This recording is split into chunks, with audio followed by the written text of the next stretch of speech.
అందరికీ నమస్కారం.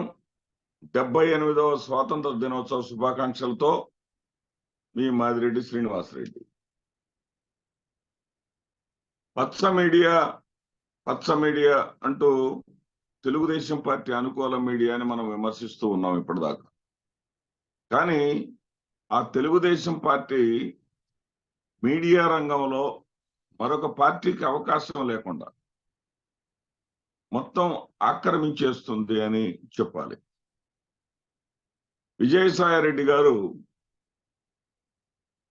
వారు ఏదైతే వైఎస్ఆర్సీపీలో అత్యున్నతమైనటువంటి స్థాయిలో జగన్మోహన్ రెడ్డి గారి తర్వాత స్థాయిలో ఉన్నటువంటి ఆ వ్యక్తి మీద టార్గెట్ చేస్తూ కొన్ని ఛానళ్లు ఆయన యొక్క వ్యక్తిత్వ హననాన్ని, ఆయనకి మరొక మహిళతో కూతురు వయసు ఉన్నటువంటి మహిళతోటి వివాహేతర సంబంధాన్ని చొప్పించి కేవలం తన భార్యాభర్తల మధ్య అనేక వివాదాలు వస్తుంటాయి. వచ్చినప్పుడు వాళ్ళు ఎందాకైనా వెళ్తారు. దాన్ని ఆసరాగా తీసుకొని విజయసాయిరెడ్డి గారి వ్యక్తిత్వ హననం చేస్తూ, విజయసాయిరెడ్డే వాళ్ళకి టార్గెట్, శాంతి గారు కాదు. శాంతి గారు కానే కాదు అక్కడ టార్గెట్. ఎండోమెంట్ అధికారిని అయినటువంటి శాంతి గారు కాదు టార్గెట్. అక్కడ టార్గెట్ ఎవరు? టార్గెట్ వచ్చేసి కేవలం విజయసాయిరెడ్డి గారిని బదనాం చేయాలి.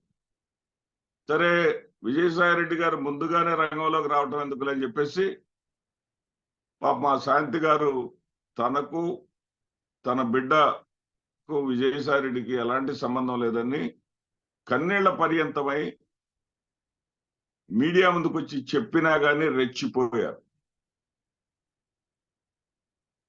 ఇంకా విపరీతంగా ట్రోల్ చేశారు. తర్వాత విజయసాయిరెడ్డి గారే స్వయంగా రంగంలోకి దిగి ఆ యొక్క విధానాన్ని ఖండించి ఆ పత్రికల యొక్క మీడియా, ఎలక్ట్రానిక్ మీడియా కావచ్చు, పత్రికలు కావచ్చు, వాళ్ళ యొక్క దుశ్చర్యలను ఖండిస్తూ ఆధారాలు లేకుండా మీరు ఈ రకంగా చేస్తారని చెప్పేసి ఆయన మీడియా ముందుకు వచ్చి చెప్పిన తర్వాత జనరల్ గా కంట్రోల్ అవ్వాలి. కానీ ఇంకాస్త రెచ్చిపోయారు. ఈ పరిస్థితుల్లో శాంతి గారు మరి కోర్టుకు వెళ్ళి కోర్టు నుంచి ఆదేశాలు తెచ్చుకున్నారు. ఎక్కడ కూడా ఆవిడ పేరు ప్రస్తావిస్తూ ఆ యొక్క అంశం మీద మాట్లాడకూడదు అనేటటువంటి ఆర్డర్ తెచ్చుకోవాల్సినటువంటి పరిస్థితి. నిన్న విజయసాయిరెడ్డి గారు ఢిల్లీ కోర్టు చాలా తీవ్రమైనటువంటి వ్యాఖ్యలు చేసింది. దాదాపు 9 ఛానళ్లు కావచ్చు, పత్రికలు కావచ్చు, వాళ్ళందరికీ కూడా వార్నింగ్ ఇచ్చింది. తక్షణమే విజయసాయిరెడ్డి గారి మీద చేసినటువంటి దుష్ప్రచారానికి సంబంధించినటువంటి కంటెంట్ ను మొత్తాన్ని కూడా ఆయా ఛానళ్లలో నుంచి రిమూవ్ చేయవలసిందిగా కూడా ఆర్డర్స్ ఇచ్చింది. ఆధారాలు లేనటువంటి ఈ అభూత కల్పనలతోటి ఆ వ్యక్తి హననం అనేది ఆయన రాజకీయ భవిష్యత్తు మీద కూడా దెబ్బతీస్తుంది. వ్యక్తికి ఉన్నటువంటి స్వేచ్ఛ మీద ఇది దాడి అని ఏకంగా కోర్టు వారు, ఢిల్లీ హైకోర్టు వారు వీళ్ళందరికీ కూడా ఆదేశాలు ఇవ్వటం జరిగింది. ఇప్పుడు వాళ్ళకి తప్పనిసరి పరిస్థితి, ఎంత నీచమైనటువంటి ప్రవర్తన, వాళ్ళ కళ్ళతోటి చూసినట్టుగా వాళ్ళని ఆ అమ్మాయి భర్తను తీసుకొచ్చి ఆర్టీవీ కొన్ని ఛానల్ వాళ్ళు ఈ యొక్క కార్యక్రమాలు చేయటం, అసలు ఎంత దూరం పోయారంటే ఇంతకన్నా నీచం ఇంకొకటి ఉండదేమో సమాజంలో. అంటే ఆ సామాజిక వర్గ ప్రస్తావన కూడా పదే విజయసాయిరెడ్డి గారు చేశారు. నేను కూడా చేయాల్సి వస్తుంది ఇక్కడ. ఆ సామాజిక వర్గం వాళ్ళు అనేక విధంగా చెప్పుకుంటారు.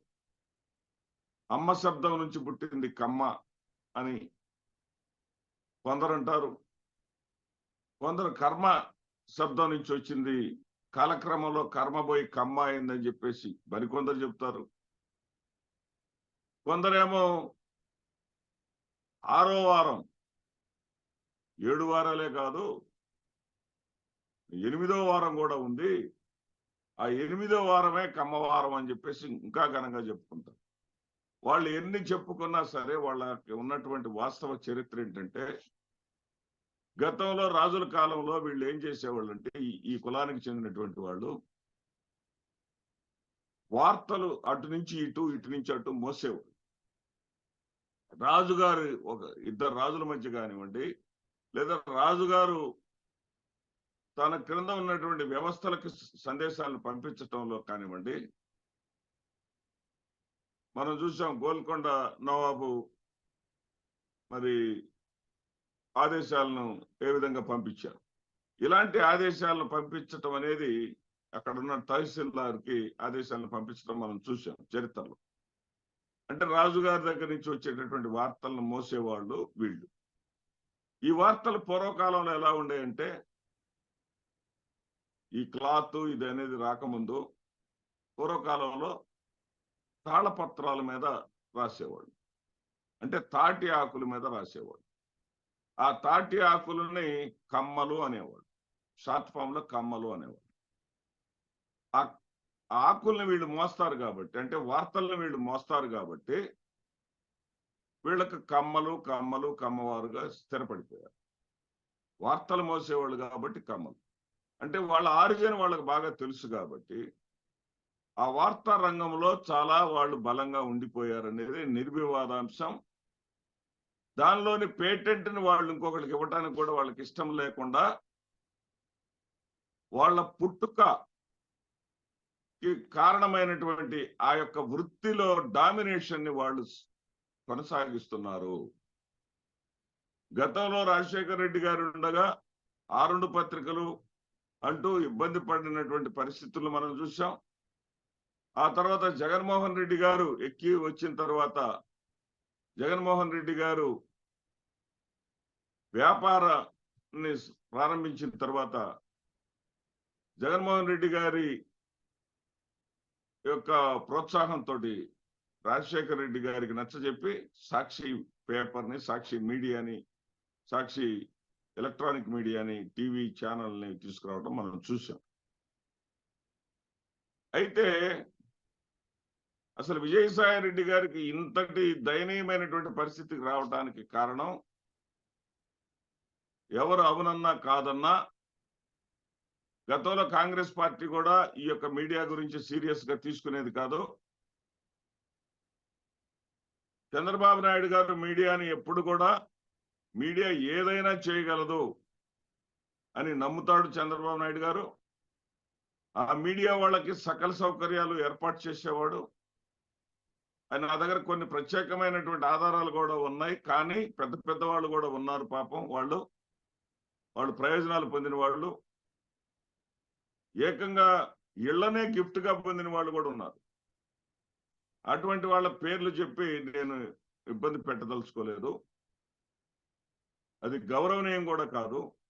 కానీ చంద్రబాబు నాయుడు గారు అంతటి ప్రాధాన్యతనిస్తారు.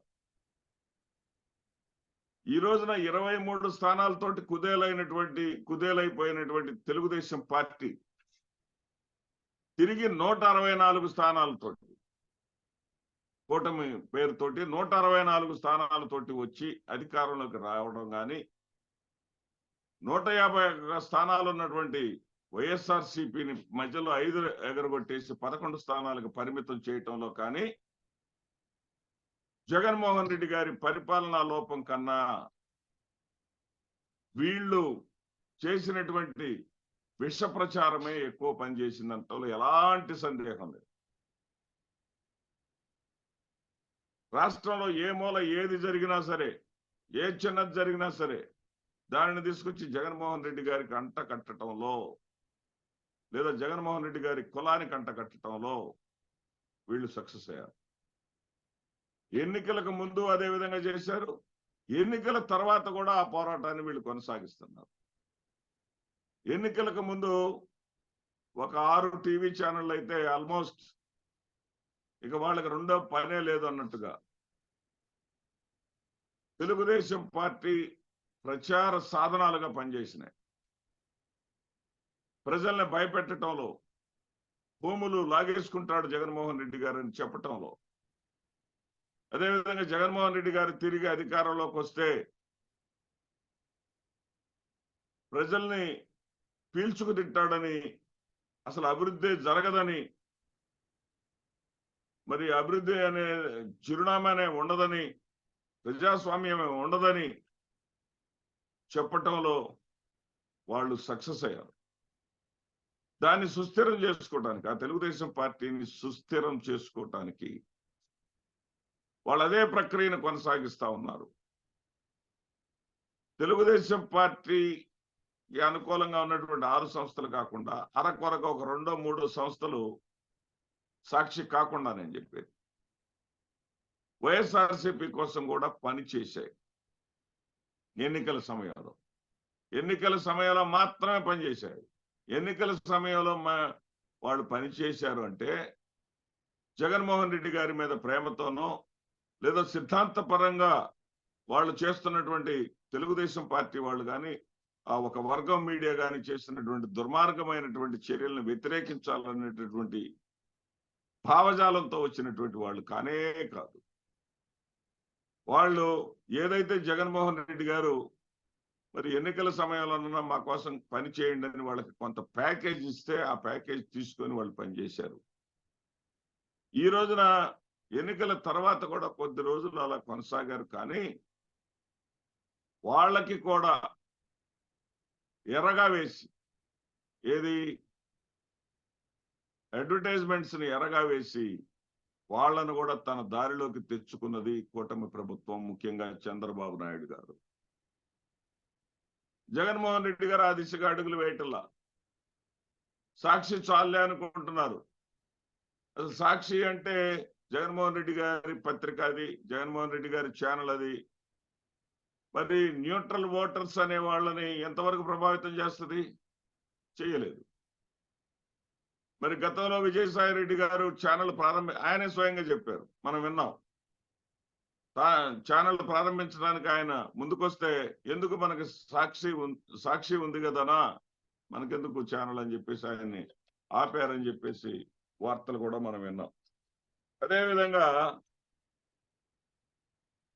ఇప్పుడు విజయసాయి రెడ్డి గారికి ఇంత ఆయన వ్యక్తిత్వం మీద దాడి చేసిన తర్వాత, ఆయన ఇప్పుడు ఎవరైనా సరే వ్యక్తిత్వం పోయిన తర్వాత, వ్యక్తిత్వం మీద దాడి జరిగిన తర్వాత దానికి కౌంటర్ ఇచ్చుకోకుండా ఉంటే ఉండలేం కదా. ఆ విజయసాయి రెడ్డి గారు ఒక ఛానల్ని ప్రారంభిస్తానని చెప్పేసి ప్రకటించారు. ఎవరైనా సరే ఈ రోజున కొత్తగా ఛానల్ ఎత్తుకోవటం అంటే చాలా కష్టమైనటువంటి అంశం. ఆల్రెడీ ఉన్నటువంటి డిజిటల్ ఛానల్స్ ఏవైతే ఉన్నాయో, అంటే టీవీలో ప్రసారాలు వచ్చేటటువంటి ఛానల్స్ ఏవైతే ఉన్నాయో, ఆ ఛానల్స్ లో ఏదో ఒక ఛానల్ని తాను తీసుకొని మరి తన యొక్క ప్రాజెక్టును ప్రారంభించాలి అనేది విజయసాయి రెడ్డి గారి ఉద్దేశం అయి ఉంటుంది. కానీ దానికి కూడా అవకాశం లేకుండా చేస్తున్నాడు చంద్రబాబు నాయుడు గారు. చంద్రబాబు నాయుడు గారు ఏ స్థాయిలో చేస్తున్నారంటే, నాకు తెలిసి స్వతంత్ర టీవీ ఉంది, అంటే ప్రత్యేకించి పేర్లు చెప్పకూడదు కానీ జనాలకు విషయాలు తెలియాలి కాబట్టి చెప్తున్నా. స్వతంత్ర టీవీ ఎన్నికలకు ముందు ఒక సర్వేను కూడా ఇచ్చింది. వైఎస్ఆర్సీపీ ప్రభుత్వం ఈ రాష్ట్రంలో అధికారంలోకి రాబోతుందని చెప్పేసి, 110 స్థానాలతో అధికారంలోకి రాబోతుందని చెప్పేసి వాళ్ళు సర్వే కూడా ఇవ్వటం జరిగింది. అంటే వాళ్ళు ఒక రకంగా న్యూట్రల్ గా ఉంటారు. వాళ్ళు వైఎస్ఆర్సీపీకో లేకపోతే తెలుగుదేశం పార్టీకో కొమ్ముగాయరు అనేది మనకు స్పష్టమవుతుంది. కానీ ఆ ఛానల్ను కూడా చంద్రబాబు నాయుడు గారి కోసమే పనిచేసేటటువంటి, చంద్రబాబు నాయుడు గారి సామాజిక వర్గానికి చెందినటువంటి ఆయన తన యూట్యూబ్ ఛానల్ ద్వారా జగన్మోహన్ రెడ్డి గారి వ్యక్తిత్వ హననాన్ని, జగన్మోహన్ రెడ్డి గారి వల్ల విధ్వంసం జరిగిపోయిందని, జగన్మోహన్ రెడ్డి గారు అసలు అడ్మినిస్ట్రేషన్కే పనికిరారు అని పదే పదే తన యొక్క విశ్లేషణ ద్వారా చెప్పేటటువంటి కందుల రమేష్ ఆయన్ని తీసుకొని స్వతంత్ర ఛానల్ సీఈఓగా చేశారు. అదేవిధంగా TV5 లో చేసేవారు రాజేంద్ర. ఆయన తీసుకొచ్చి బీఆర్కే ఛానల్ వాళ్ళు అక్కడ సీఈఓగా చేసేసారు. అంటే ఇంకా వాళ్ళ చేతుల్లోనే ఉంటది. వాళ్ళే ఇప్పుడు సాక్షిలో గాని కేఎస్ఆర్ గారు చెప్పినట్టుగా లేదా ఈశ్వర్ చెప్పినట్లుగా వీళ్ళు ఆ ఛానళ్లలో వీళ్ళే ప్రధానం భూమిక పోషిస్తారు. వీళ్ళే విశ్లేషణలు ఇస్తారు. వీళ్ళే డిబేట్స్ కండక్ట్ చేస్తారు. అంటే ఎక్కడ కూడా స్పేస్ లేకుండా చేస్తున్నాడు చంద్రబాబు నాయుడు గారు. వాళ్ళకున్నటువంటి చారిత్రకమైనటువంటి హక్కుని కొనసాగించుకోవటం. అంటే కమ్మలు అంటే వార్తలు ప్రజలకు అందించేవాళ్ళు. ఆ వార్తలు వాళ్ళు తప్ప మరొకళ్ళు అందించడానికి అవకాశం ఉండకూడదు. ఎందుకంటే నేను ఇప్పుడు చెప్పినటువంటి ఇద్దరు వ్యక్తులు కూడా చంద్రబాబు నాయుడు సామాజిక వర్గానికి చెందిన వాళ్ళే ఆయా ఛానళ్ళకి వెళ్ళిపోవటం జరిగింది. అంటే ఎక్కడ కూడా వైఎస్ఆర్సీపీకి ఏమాత్రం అవకాశం లేకుండా, ఎందుకంటే సాక్షిలో ఎంతసేపు చెప్పుకున్నా ఇబ్బంది ఉందిలే మనకి. ఆ సాక్షిలో చెప్పుకుంటే న్యూట్రల్ ఓటర్స్ నమ్మర్లే. మిగతా వాటిలో ఎక్కడ కూడా స్పేస్ లేకుండా ఖాళీ లేకుండా చేద్దాము, వైఎస్ఆర్సీపీకి అవకాశం లేకుండా చేద్దామని చెప్పేసి అంత తీవ్రంగా వాళ్ళు పనిచేస్తా ఉంటే వైఎస్ఆర్సీపీకి జ్ఞానోదయం అయినట్టు ఎక్కడ కూడా కనపడలా. గతంలో ఒకసారి చూసాం, రవిచంద్రారెడ్డి అతనిని ఈ మీడియా మొత్తం చూసుకునే విధంగా అతనికి ఒక స్థానాన్ని కల్పించారు. కానీ 6 నెలల పాటు సుప్తావస్థలో ఉంచారు. అతను ఛార్జీ తీసుకోకుండా అతను వచ్చేసి తన ఆఫీసులో తన చైర్లో కూర్చునేటటువంటి పరిస్థితి లేకుండా అతనిని పక్కన పెడుతూ తర్వాత ఎవరు దాన్ని కంట్రోల్ చేశారో మనం చూసాం. అదే పరిస్థితి ఈ రోజు కూడా కొనసాగుతాం. పోనీ ఆ ఛానల్లో, సాక్షి ఛానల్లో ఏదైనా పదే పదే మరి అందరూ అన్ని రకాల వాళ్ళు కనపడతారా? కనపడరు. వారం మొత్తం కూడా ఏ వ్యక్తులైతే అక్కడ విశ్లేషణలు చేస్తారో వాళ్లే కంటిన్యూగా కనపడతా ఉంటారు. కొత్త వాళ్ళకి అవకాశమే ఉండదు. మరి వాళ్ళ ఉద్దేశం ఏంటో, వాళ్ళ ధీమా ఏంటో. గతంలో ఖచ్చితంగా పచ్చ మీడియాని ఎవరు నమ్ముతారు, మీడియాని ఎవరు నమ్ముతారు? ఇక్కడ వైఎస్ఆర్సీపీ వాళ్ళు తెలుసుకోవాల్సింది ఏంటంటే, వైఎస్ఆర్సీపీ నాయకత్వం అధిష్టానం తెలుసుకోవాల్సింది ఏంటంటే, మీడియా ప్రభావం ప్రజల మీద 100% ఉంటుంది. అది మీకు రుజువైన తర్వాత కూడా, 151 11 అయిన తర్వాత కూడా, 23 164 అయిన తర్వాత కూడా మీరు దాని మీద దృష్టి సారించకుండా ఇంకా జగన్మోహన్ రెడ్డి గారిని చూసి ఓట్లు వేస్తారులే అనుకుంటే ఇది జగన్మోహన్ రెడ్డి గారి తప్పు అని నేను అనను. జగన్మోహన్ రెడ్డి గారిని ఆ విధమైనటువంటి ట్రాన్స్ లో ఉంచుతున్నటువంటి ఆయన చుట్టూ ఉన్నటువంటి కోటరీ, ఆ కోటరీ ఏదైతే గతంలో అధికారంలో ఉన్నప్పుడు ఉందో అదే కోటరీ ఇప్పుడు కొనసాగుతా ఉంది. దీనివల్ల భవిష్యత్తులో ఆయన భారీ మూల్యం చెల్లించుకోవాల్సి వస్తుంది. విజయసాయి రెడ్డి గారు, మీరు అన్న మాట ప్రకారం ఎప్పటికైనా సరే మీరు సాహసం చేయండి. వైఎస్ఆర్సీపీకి చెందినటువంటి ఛానళ్లను పెంచండి, న్యూట్రల్ గానే ఉండండి, కానీ దుర్మార్గాలను ఎండగట్టండి. ఈ రోజున సూపర్ 6 ని ఎత్తివేసినా గాని, సూపర్ 6 ను సూపర్ చీట్ చేసినా గాని అదే సూపర్ అంటూ ఈ మీడియా డబ్బాలు కొడతా ఉంది, ప్రజల్ని తప్పుదారి పట్టిస్తా ఉంది. అసలు ఆ సూపర్ 6 మీద ఆలోచనలు చేయకుండా ఇంకా జగన్మోహన్ రెడ్డి గారి బాధితులు, జగన్మోహన్ రెడ్డి గారి పరిపాలనలో నష్టపోయిన వాళ్ళు అంటూ మీడియా ముందుకు వెళ్తా ఉంది. అంటే వైఎస్ఆర్సీపీ భవిష్యత్తును చిదిమి వేస్తా ఉంది. ఈ రంగంలో వైఎస్ఆర్సీపీ దృష్టి సారించకపోతే భవిష్యత్తులో భారీ మూల్యం చెల్లించుకోక తప్పదు అనే విషయాన్ని నేను మనవి చేసుకుంటూ, తాజాగా బొత్స సత్యనారాయణ గారి విజయాన్ని కూడా దాని వెనకాల చంద్రబాబు వ్యూహం ఉందని, జగన్మోహన్ రెడ్డి గారి గొప్పతనం ఏమీ లేదని, వాళ్ళు తలుచుకుంటే గెలిచేవాళ్ళని, పవన్ కళ్యాణ్ గారి రికమెండేషన్ కొద్దీ అక్కడ పోటీ పెట్టలేదని, దానిని కూడా ఏది వైఎస్ఆర్సీపీకి ఊతమిచ్చేటటువంటి ప్రధానమైనటువంటి విషయంలో కూడా ప్రజలను తప్పుదారి పట్టించడానికి ఈ మీడియా చాలా బలంగా పనిచేస్తా ఉంది. మరి ఇది కాదు, వాళ్ళకి బలం లేక అక్కడ వైఎస్ఆర్సీపీకి చెందినటువంటి స్థానిక సంస్థల నేతలు అందరూ కూడా వైఎస్ఆర్సీపీ పట్ల, జగన్మోహన్ రెడ్డి గారి నాయకత్వం పట్ల నమ్మకం, విశ్వాసంతో పార్టీలో కొనసాగుతున్నారు అని చెప్పేటటువంటి ఛానళ్లు ఏవి ఎక్కడున్నాయి? ఒక్కసారి వైఎస్ఆర్సీపీ ఆత్మ పరిశీలన చేసుకోవాలి. సాక్షి ఛానల్ ఒక్కటే ఉంటే సరిపోతుంది లేనటువంటి ఓవర్ కాన్ఫిడెన్స్ నుంచి వాళ్ళు దిగి రావాలి. నమస్తే.